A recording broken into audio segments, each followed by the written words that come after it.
இந்த ரிசர்வேஷன்ஸே community certificate பேஸில் தானே இருக்குது. திருப்பி இதில் சப் கிளாஸ்லாம் கொண்டு வர்றது மக்கள் இன்னும் பிரிக்கிற மாதிரி இருக்காது. இதில் எஸ்சிஏன்னு ஒரு சப் கிளாஸ் வந்து 1 year ஆயிடுச்சுன்னே என் ஃப்ரெண்ட்ஸ்லாம் போஸ்ட் வேறு போட்டுட்ருக்காங்க. அது அப்படி இல்லை. இந்தியாவில் இருக்க ஜாதிகளில் ஒடுக்கப்பட்ட மக்கள் தலித் மக்கள் தான். அதுலேயும் மிகவும் ஒடுக்கப்பட்டு காலங்காலமாக துயரங்களையும் தீண்டாமை கொடுமைகளையும் அனுபவிச்சுட்டு வரவங்க அருந்ததியர் மக்கள். அந்த சமூக மக்கள் பொருளாதார அடிப்படையில் என்ன வேலைலாம் செய்கிறாங்க அப்படின்னு பார்த்தோன்னா, செத்த மாட்டை தூக்குறது, மலம் அள்ளுறது, சாக்கடையை சுத்தம் செய்கிறது, பிணங்களை எரிக்கிறது அப்படின்னு சமூக சூழ்நிலைகளால் அந்த வேலைகளை செய்ய நிர்பந்திக்கப்பட்டிருக்காங்க. இந்த சுதந்திர இந்தியா அவங்களுக்கு கொடுத்த பரிசு என்னன்னு ஜனார்தனன் கமிட்டி ரிப்போர்ட்டை படிக்கும்போது நம்ம கண்ணில் தண்ணி தான் வரும். 2008 ஜனார்தனன் கமிட்டி வெளியிட்ட அறிக்கையில் வந்த தகவல் என்னன்னா, தமிழ்நாட்டில் IPS அதிகாரிகளில் அருந்ததியர் சமூகத்தை சார்ந்த மக்கள் ஒருத்தர் கூட கிடையாது. IAS அதிகாரிகளில் ஒருத்தர் இருக்காங்க. மருத்துவ கல்லூரிகளில் வெறும் 0.75% அருந்ததிய மாணவர்கள் தான் மருத்துவம் படிச்சுட்டு இருக்காங்க.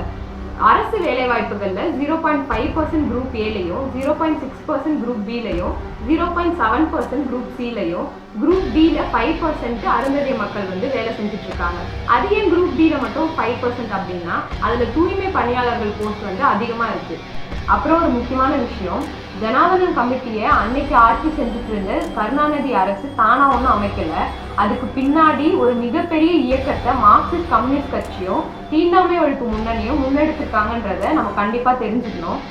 2006 செப்டம்பர் 17 விருதுநகர்ல அருந்ததிய மக்களுக்கு உள்ஒதுக்கீட்டை கோரிக்கையா வச்சு CPM மற்றும் தீண்டாமை ஒழிப்பு முன்னணி ஒரு மாநாடு நடத்தியிருக்காங்க.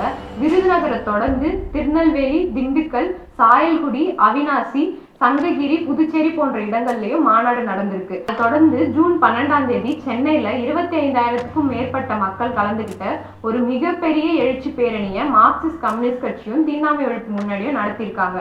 அந்த பேரணிக்கு அப்புறம் அன்னைக்கு முதல்வராக இருந்த கருணாநிதி பேச்சுவார்த்தைக்கு அழைக்கிறாரு. பேச்சுவார்த்தைக்கு அழைச்சு ஜனார்தனன் கமிட்டியை அமைச்சு அந்த அறிக்கை வெளிவந்ததுக்கு அப்புறம் அனைத்து கட்சி கூட்டத்துல அது அங்கீகாரம் பெற்று அருந்ததிய மக்களுக்கு 3% உள்ஒதுக்கீட சட்டமா நிறைவேற்றுறாங்க. ஏற்கனவே பஞ்சாப்ல 1980களில் உள்ஒதுக்கீடு கொடுத்திருக்காங்க அப்படின்ற விஷயம் தெரிஞ்ச அன்றைக்கு எதிர்கட்சி தலைவரா இருந்த ஜெயலலிதா இந்த அருந்ததியர் உள்ஒதுக்கீடை ஏத்துக்கல. அருந்ததியர் உள்ஒதுக்கீடு கொடுக்க மாநிலங்களுக்கு உரிமை இல்லை அப்படின்ற ஒரு உப்பு சப்பில்லாத காரணத்தையும் சொல்லியிருக்காங்க.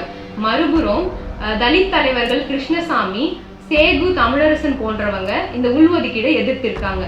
தோழர் திருமாவளவன் முதல்ல இதை ஆதரிச்சாலும் பிற்காலத்துல இது வந்து தலித் மக்களை பிரிக்கக்கூடிய வேலை அப்படின்னு சொல்லியிருக்காரு.